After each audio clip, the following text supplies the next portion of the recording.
Well, I kind of like publicity. I think if I hadn't been an actor, I might have been a publicity man or an advertising man, and it amuses me sometimes to confuse people, especially people here, in the business, as to what I do with my private life and then my life, shall we say, in the newspaper. I feel somewhat the way Miss Katharine Hepburn feels about that. She says she doesn't care what anybody prints as long as it isn't true. Humphrey Bogart's film success led to more radio appearances on comedy programs, giving Bogie the chance to show off his comedic timing. On June 3, 1941, Bogart appeared on The Bob Hope Show. The program had a rating of 25.3. And now, ladies and gentlemen, it is my pleasure to introduce a very fine actor and the toughest guy on the screen, recently seen in Warner Brothers' High Sierra and The Wagons Roll at Night, Humphrey Bogart. Thank you.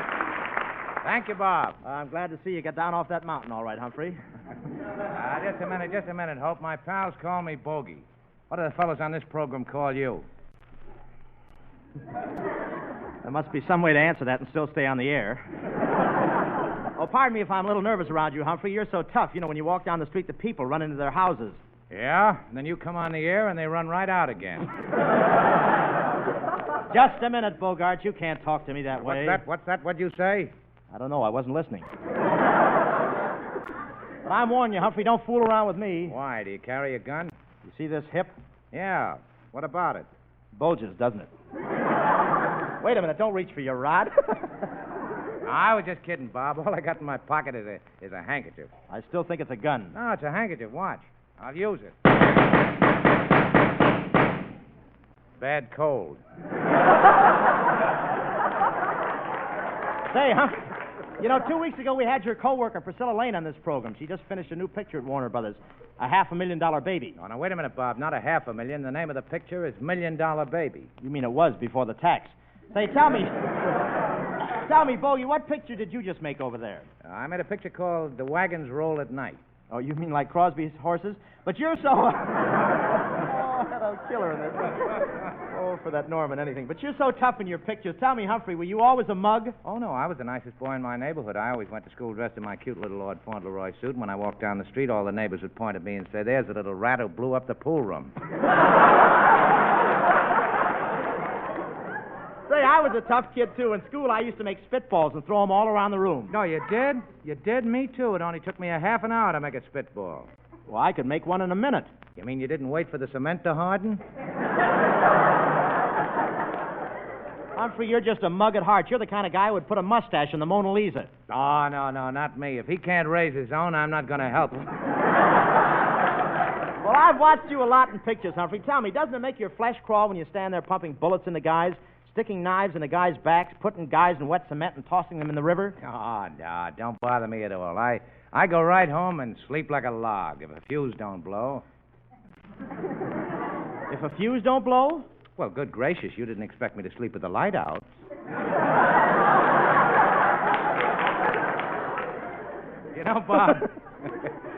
Bob, everybody thinks I'm tough, but I'm not really tough at all. In the evenings, I like to get out in my rock garden. You've got a rock garden? Yeah, sure I have. I get the seeds from the government.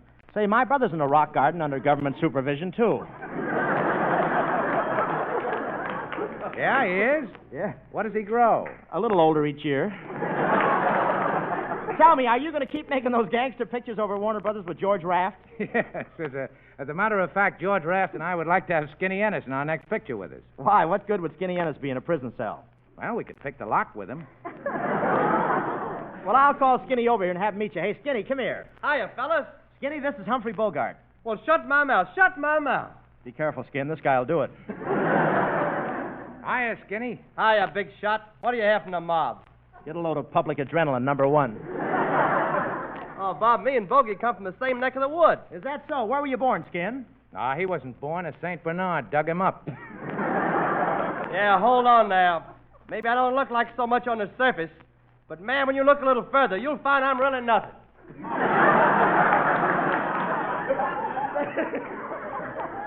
You did it. By the way, Skin, how's your girl? Oh, she's getting awful hard to handle. Now, listen, Skinny, I'll help you. There are two ways to handle a woman. Either you treat her very gently, or you treat her very rough. Well, which is the better method? Neither. Whichever you use, they still like a guy who owns a Cadillac. Well, Skinny, you ought to handle your women like Humphrey does. Assert yourself. I do. Only the other day I looked at my girl in the eye and I said, "Woman, you're my woman. And you got to do exactly as I tell you." Did that make an impression on her? I guess so. She laughed so hard I fell off her lap. Well, is your girl here tonight, Skin? Yeah, Bob, I'll call her. Hey, Magnolia. Come on, honey. Oh, hi, y'all. Well, shut my mouth if it isn't Magnolia's. Oh, Mr. Holt, well, shut my mouth. And this is Mr. Bogart. Oh, shut my mouth. And what a business I could do in zippers. Oh, honest, are you the big bad man that's in the movie? That's what they tell me, yep. Well, shut my mouth and pull it way down over my chin. I would, but I see somebody beat me to it. Say, you better be careful what you say to her, Humphrey. Skinny worships the ground she crawled out of. Are you really Humphrey Bogart? The rat who forces his attentions on girls and makes them kiss him and kiss him and kiss him and, until the poor things are almost unconscious? That's me. See, Skinny, that's what I mean. Oh, so you finally got around to speaking to me, huh?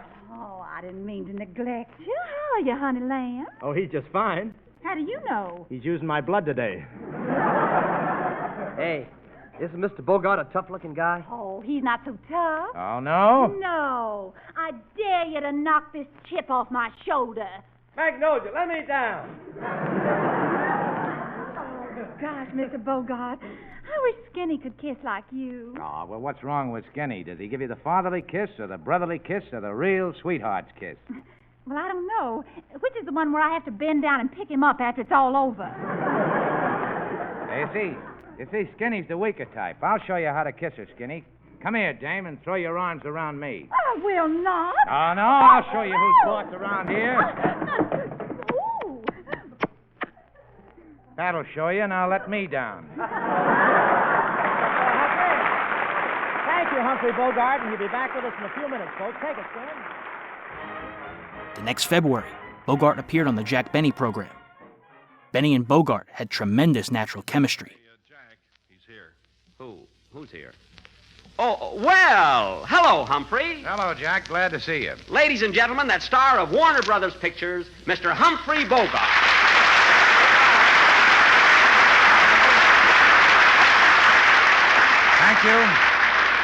Thank you. Well, Humphrey, it's darn nice of you to come over here tonight and help us solve our little murder mystery. I'm glad to do it, Jack. I heard you play last week, and I figured somebody should do something about it. Good. Say, Humphrey, we'll start casting in a minute, but first I want you to meet the members of my gang. This great big fellow here is Don Wilson. It's a pleasure, Don. Put her there, Humphrey. Out! Watch out, Don. He's as strong as a 3-cent cigar. You ought to know. Quiet. And, Humphrey, this is Mary Livingston, our little comedian. Say something funny for Mr. Bogart, Mary. Oh, shut up. Well, shake hands with him anyway. Okay. Glad to know you, Miss Livingston. Put her there. Ouch!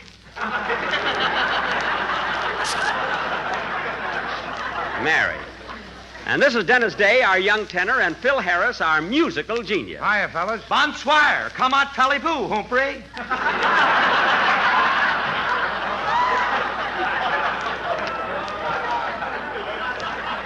Humphrey?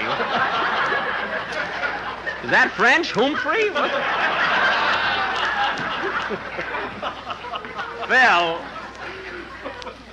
Phil, stop showing off, you know? You know, Mr. Bogart, I took my girl to see you and all through the night, and did you make a hit with her?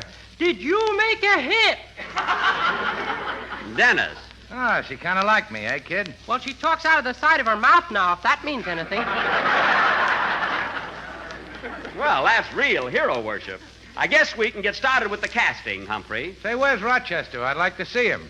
Oh, he won't be with us tonight, Humphrey. He has a cold. He'll be all right next week, though. He's got the strongest cough medicine. Well, let's get started. You've met everybody. What about me? Am I an old shoe or something?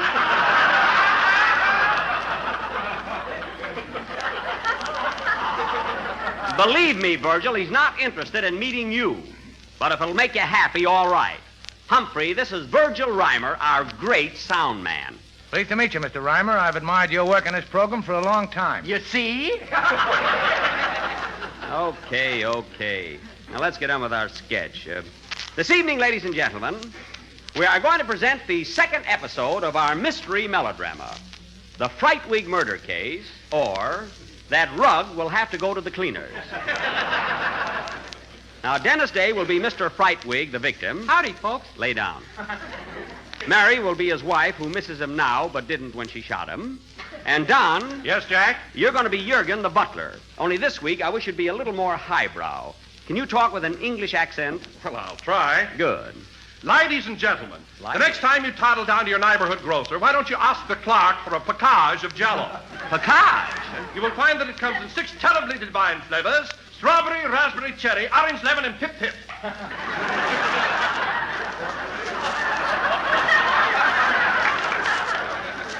Don, if it weren't for the fact that you were talking about our product, I'd say that your accent was about as English as Sambo and Tambo, you know? Now, where are we? Oh, yes. I, of course, will play the part of Detective Captain O'Benny of Police Headquarters. Phil Harris will be my assistant, and Mr. Humphrey Bogart will be Phil's assistant. Now, in this drama... Just a minute, Jack. Hold it. Would you mind repeating that? Why, certainly. I said, I'll be Detective Captain O'Benny, Phil will be my assistant, and you'll be Phil's assistant. Oh, I see. Yeah, well, I'd like to speak to you about that. Uh-oh. What are you uh-ohing about? Why, what's on your mind, Humphrey? Well, frankly, I don't like the idea of being Phil's assistant. Well, all right, then you can be my assistant, and Phil can be yours. Now, in this drama... Just a second, Blue Eyes.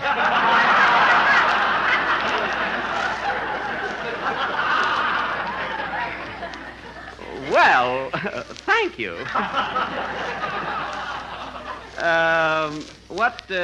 What is it, Humphrey? Now, let's get this straight. Here's the way it's going to be, see? I'm the captain, Phil's going to be my assistant, and you're going to be his assistant. But Humphrey... Now, look, I don't want any trouble. I'm a nice, easygoing guy, but I didn't come over here to get kicked around. Well, who kicked you? I mean... Did you kick him, Dennis? Did you kick him, Don? You know what I mean. I'm going to be the captain, and that's final. All right. And you don't have to grab my coat while you're talking to me. Now, let go. And another thing, Mr. Bogart, I'm paying you for being here on this program tonight so you can be a little more civil. Oh, are you going to pay me? Yeah. Well, I'm not exactly paying you in cash, but I was going to send you a lovely present. A fountain pen or something. Now, you send me a fountain pen, I'll squirt it right in your eye.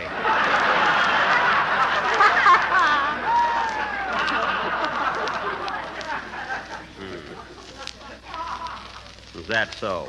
Oh, Jack, let him be the captain. What else can I do?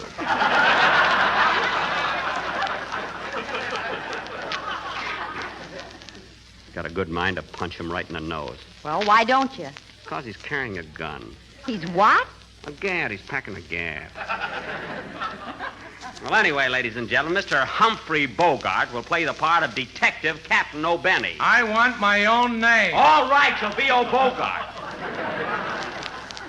And Phil, I will be your assistant. Are you happy? Yes. Well, then let go of me. How many times do I have to tell you? Now, this exciting drama, ladies and gentlemen, will go on immediately after a number by Phil Harris and his orchestra. Play, Phil. Here's my part, Humphrey. Get familiar with it.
That was Popocatepetl rendered by Phil Harris and his orchestra. Render meaning to tear apart.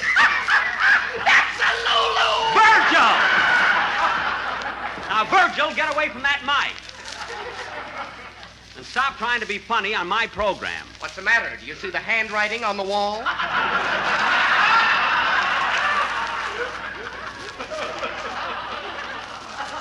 Now, listen, Virgil. Virgil, if I have any more trouble with you, you're getting out of here. And I'd also like to get rid of Bogart. What was that? What did you say? I said when I was a kid, I had a go-kart. Do you mind if I had a little fun?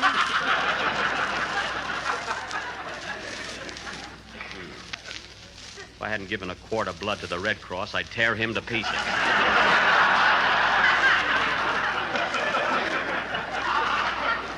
A quart of blood? Yes. You've been down there 10 times and they haven't even found a vein yet. They'll find one, don't worry. Now, settle down, everybody. Let me announce our play. Pardon me, Jack. I'm announcing it. All right, announce it. Boy, I never saw such a ham. Ought to have my head examined for inviting him over here. And will you cut out that mumbling? Listen, I've been talking to myself for 20 years. I'm not going to stop now.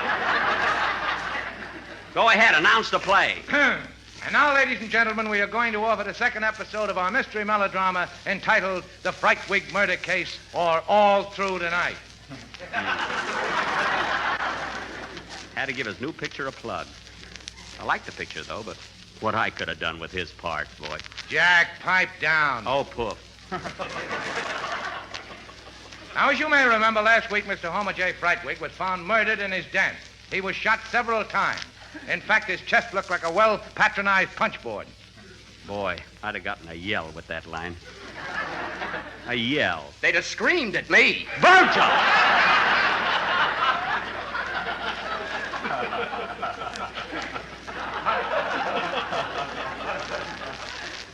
Go ahead, Humphrey, you gangster.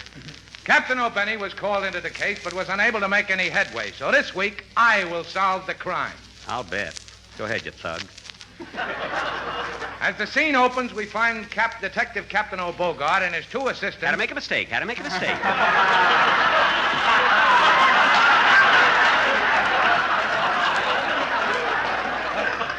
We find Detective Captain O'Bogart and his two assistants. Yeah. In their office at police headquarters. Curtain. Music.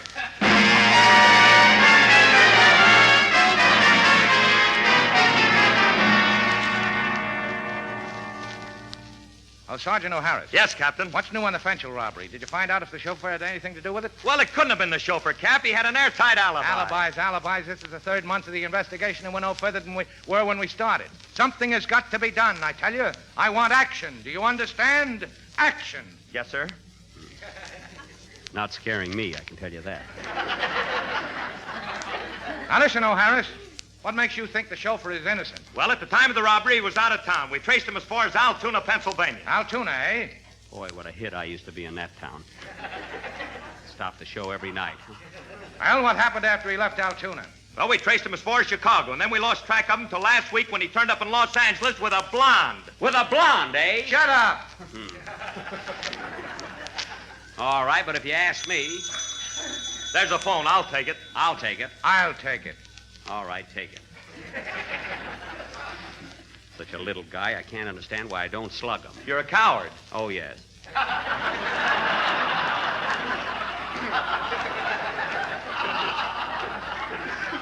Oh, well. Hello, police headquarters, Captain O'Bogart speaking. Hello, Bogie. This is Mrs. Homer J. Frightwig. Oh, yes. What is it, Mrs. Frightwig? Listen, Cappy, why don't you come over and investigate my husband's murder? It's no use. I can't find any clues. Well, drop in anyway. It's a rainy afternoon. Come on over. Okay, madam. But I'm going to find out who killed your husband. Well, if you're real nice, I'll tell you. Come on over. Yes, ma'am. I'll be there in a few minutes. Swell. Bring some olives. I've got the toothpicks. So long. So long. Who was that, Cap? Yeah, who was it? Fine part I've got.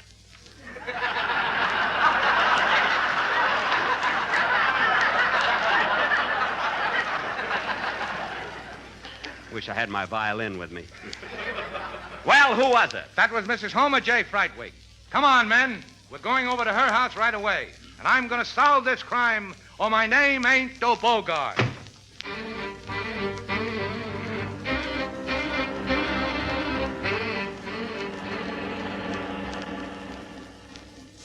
Calling all cars. Calling all cars. Enjoy your ride. You'll soon be walking. That is all.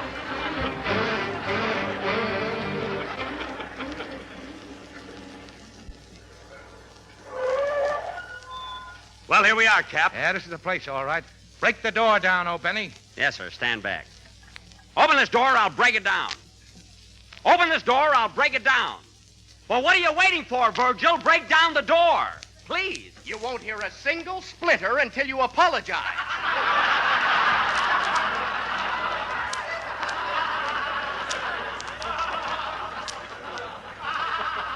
All right, I'm sorry I bawled you out. Now go ahead with the door.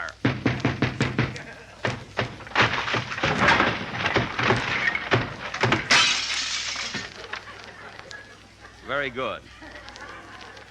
Well, who's this? Good evening, gentlemen. Did you ring? Ring? This guy's the butler, Cap. I know who he is. Now listen, you, where's the body? That ain't a bearskin rug grinning at you. That's Mr. Frightwig, all right. And he's laying there just the way he was shot. Oh, for goodness sake.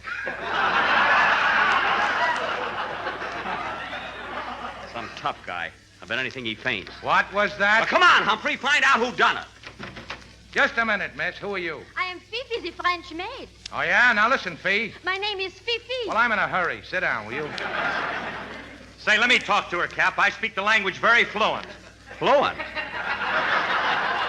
Now listen, Fifi. What do you know about this murder? Je ne sais rien du tout de ces meurtres. Je suis seulement la bonne ici. Et naturellement, je ne l'ai pas commis. Oui, oui. Je ne suis en ce pays que fort peu de temps et je ne connais pas beaucoup de monde. Je mène une vie solitaire. Oui, oui. J'aimerais bien un rendez-vous avec un Américain. Voulez-vous me rencontrer at the corner of Sunset and Western at 8 o'clock? What'd she say, Harris? I don't know, but I'll be there. So will I. She must have a friend. Fine policeman. Why don't you get on with the case and grill Mrs. Frightwig? Where is she? Here she comes now!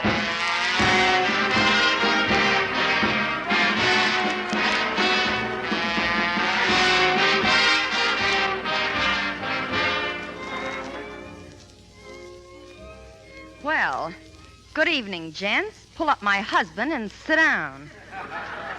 Now, listen, Mrs. Frightwig. You keep out of this. All right, all right. I'm going to take a look around this house, see if I can find some clues. Now, tell me, Mrs. Frightwig, what do you know about this murder? Grill me, Cap, grill me. What's on your mind? Now, I want the truth. Did you shoot your husband? Couldn't have been Cupid. There's no arrows in him. I don't believe you killed him, Mrs. Frightwig. And we're going to stay right in this house until we find out who committed the crime. Okay, boys, how do you like your eggs? Say, Cap, I just heard a noise in that closet. A noise? Yeah, there's somebody hiding in there. It might be the murderer. Let me have your gun. I didn't bring it with me. Here, take mine. Now, thanks. Now, listen, you. We know you're in that closet, so come out. And come out with your hands up. Come out, do you hear? Hello, fellas.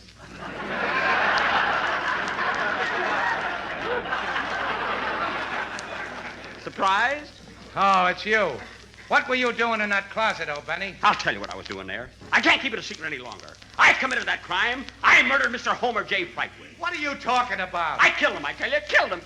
He was a dirty rat and he had it coming to him. And I'm glad I did it, I tell you. glad. You did nothing of the kind. You're just trying to build up your part. I am now.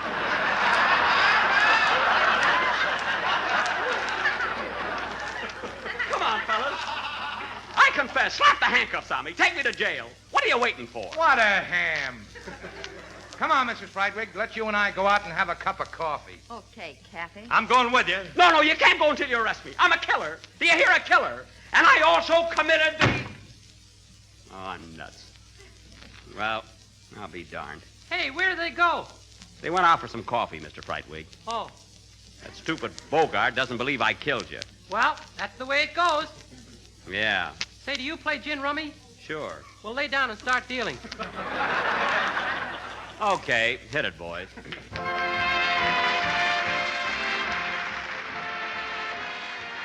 Years later, Bogart was talking to friend and columnist George Fisher about the top 10 characters he'd met through the years. John Barrymore was one Bogart mentioned. A man I only met once, John Barrymore, for whom I had the profoundest admiration. That one time Bogart met Barrymore was on the February 19th, 1942 episode of the Rudy Vallée Show. All right, you two. Put him up. Reach for the ceiling. What is this? Quiet, Curly. Get your arms up. Get your arms up, and you too, sister. Sure, I'll put my arms up. Not around his neck. Miss Davis, be careful. This man is a thug. Oh, I'd like to thug him and squeeze him.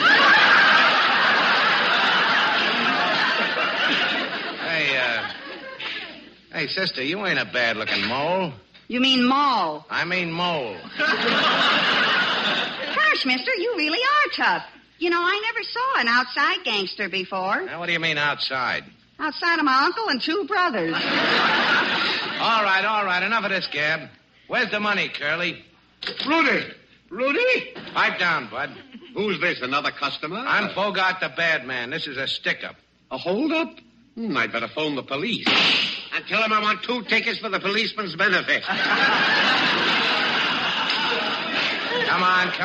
on, Barrymore. Open a safe or I'll plug you. Oh, you can't scare me. I can look you straight in the face and not flinch.